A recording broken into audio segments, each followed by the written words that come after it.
good people? Mark Owens here, of course, with my son, Michael, and we're here in our workshop, and I just wanted to give a little update on my shop as well as my inventables. If you've been following along my channel, I appreciate it, and if you'd like to know anything more about my channel or things that we do, definitely subscribe to the channel, and we kind of can help each other to come through with different solutions and things like that. We are a community of trying to do better. It's been about 2 months now that I've actually had my inventables, and it's changed the way I actually do business. Things that I'm doing now are totally different from things that I used to do before. Now I'm actually doing custom carvings and taking some of the skills that I've had forever and putting them all together to come up with something completely different. And I actually make these butcher blocks that are butcher blocks on one side, and the other side is epoxy resin with whatever design that the person wants.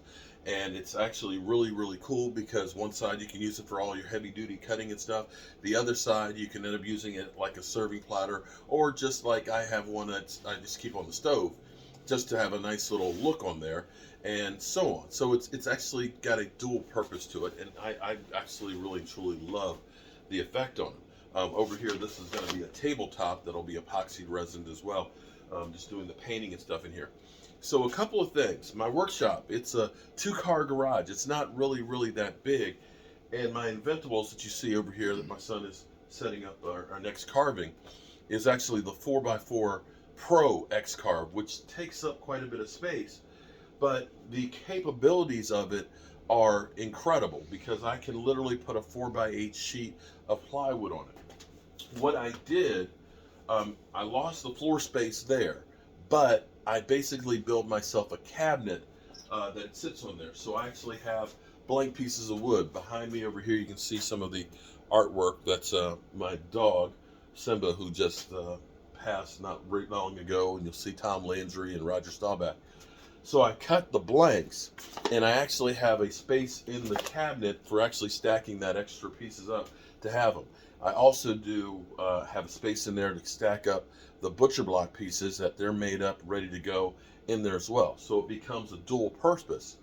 And scrap wood, I have it, the length of it, bin to go to put longer pieces of wood. So that way I'm always able to use all of the materials as much as possible. To incorporate it, my table saw, you can see the blade is all the way down right now. The rip vents will be able to enable me to rip as wide as 28 inches, but this also is a work surface. I built myself an outfeed table here that's a little extra long, and what I did was I put a rack here, and I've got a roll of rosin paper. So when I need to, I can pull out the rosin paper to keep stuff off of it. And because this is a small shop, when I go through and I do my butcher blocks and stuff, I epoxy resin them all, put the first coat on like 6 in the evening, and then the next coat like, 11 o'clock at night. That way it can dry overnight and I won't be able to work in the shop. But being able to pull out the paper here, to put it down and then just throw it away, definitely makes life a lot easier. I'm trying to upgrade, like I was saying, some of the things that I do. To give you an example, I have to hand paint, and this is a piece that's still drying. I end up having to hand paint, and when you start painting these pieces that are carved out, it gets to be a little bit difficult and time consuming. But what I've done now is I've gotten myself, one, my glasses, which help.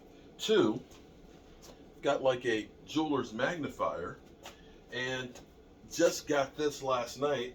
I got myself a nice stool.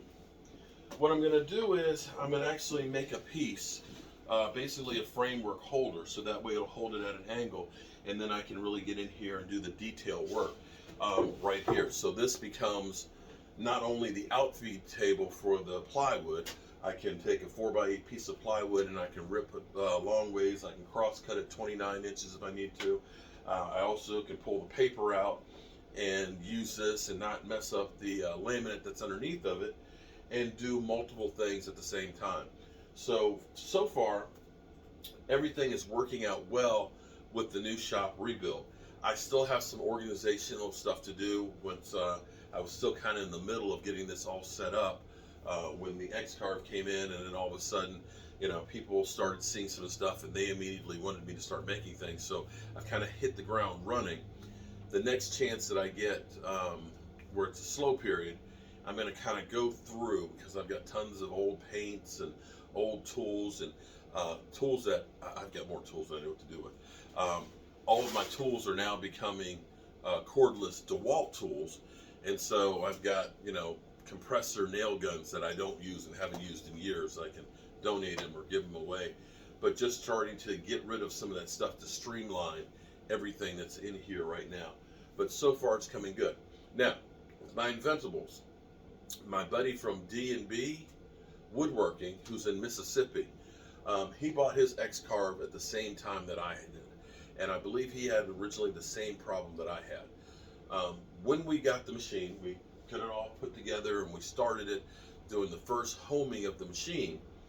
It wouldn't work, and I eventually called customer service and got a technician on the phone with me, and for a few hours we were trying to figure out what the problem was. And what we found out was there are little set switches that are in there, little teeny button switches, and it turned out that my button switch in the far left corner was broken, and they sent me one. I got it in 2 days, but that stopped the whole machine from working. Funny thing is, the same guy had the exact same problem with it. So if you get yours and it's not homing and it's just kind of like floating in space, more than likely it's the same thing. I don't know if it happened in shipping or packing or whatever, that happened. But I had one other problem too, and my buddy from D&B Woodworking, he ended up sending me an email this morning, and basically he had the same thing happen to him. I was doing a carving, and the carving, I'm doing my butcher blocks, and let me show you another one that we just did last night. I started doing my carving, I actually messed up a bit. This is one that I've got to get ready to start painting next anyway, but this is a flag of the Philippines. This part is white, the star is going to be gold, and then it's red and blue, I believe the colors, and we'll paint that white. So we'll make it look like the flag itself. I was doing a similar carving like this, and the Inventables, in fact it was Puerto Rico flag. So the flag was in here, the machine all of a sudden went all the way over to the end, actually hit one of the clamps and actually cut it real bad, and started carving on the end. For no rhyme or reason. In fact, I think I even have the piece. Okay. But did it, Yeah, actually this is the piece right here. There was actually nothing that was going to be cut right there. The flag was all in here, and it just went crazy and started cutting.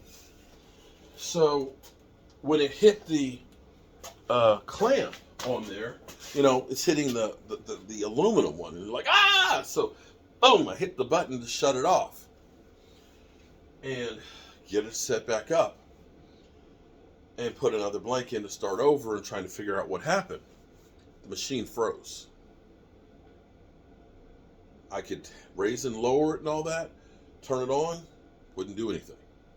Would not do anything. Oh my God, I've done broke the machine. And what I found out, I called customer service, got one of the technicians on there, and we went through setting it back up again, trying it again, and it didn't go through. What we had to do was the power, we had to unplug it, turn it off, unplug it, and basically start all over and rehome the machine.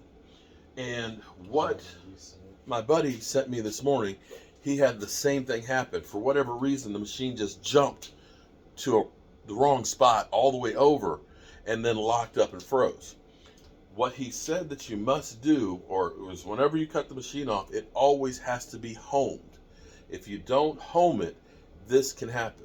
Another thing he taught me too is, he said, if you have a problem with a carving, if it's bad, you get an error message, or you're not satisfied with the way it cut, it miscut it or whatever, from no fault of your own, make sure you hit the thing over there where you get the frowny face. Because what happens is, that goes automatically to Inventables. They read all the error codes and they try to debug any problems that might happen with the unit. So those are the things that I've learned already this morning, or throughout the 2 months of having the Inventables. For me, I'm still learning a lot of the stuff. Sometimes when I do prints and graphics of people, it's hit or miss with the software from Easel. But as we make more money, I will probably go through and I will upgrade my software to one of the more true carving, like three-dimensional type carvings that you can do. But, you know, we were talking about another $1,000 for software, and after just buying the machine, I'm not quite ready to do that. So for me, this has definitely been worth it. I enjoy the hell out of the machine, and I love the reaction that I get from people when they get their stuff and how much they love it. And so next up we have, let me show you guys a couple of things we're working on here. And again, this is where I get to be artistic, but this is a military person, okay? And again, this is where, this one's gonna be really good because this is the American flag. We'll end up putting the red stripes and stuff on there. We'll paint the background, the stars on there and stuff, and dress it up. But this is more of a shadowy effect. And this is where I say getting the other software will be a bigger upgrade. Now, this is to me almost, trying to think of the art form that you would call it, but it's a different look and a different feel to it. But when you go through, like I was showing you with the badge and stuff, it's actually really, really neat. In fact, let me show you this one. Sometimes these things are just freaking amazing. Sometimes they're kind of meh. This one, I'm very proud of this. Still drying. We just poured that last night. The star in here into the multiple colors of wood's really cool. Doing this one, we have a couple of air bubbles that we're going to have to pop and put some more in there. Doing the bull over here. But this one up here, now this is up here drying. But this, actually, going the wrong way. This one here, that's kind of spooky. So the capabilities of this machine are endless, and we're going to continue to keep doing what we're doing. So that's all I have for you guys. If you are new to the channel, please hit the like button and subscribe to me. If you've got questions or things that are happening to you with the machine, let's see if we can figure it out together. And let's go. I love this thing. Purple Heart. Yeah, those are going to be some nice ones to cut too. Have a great day.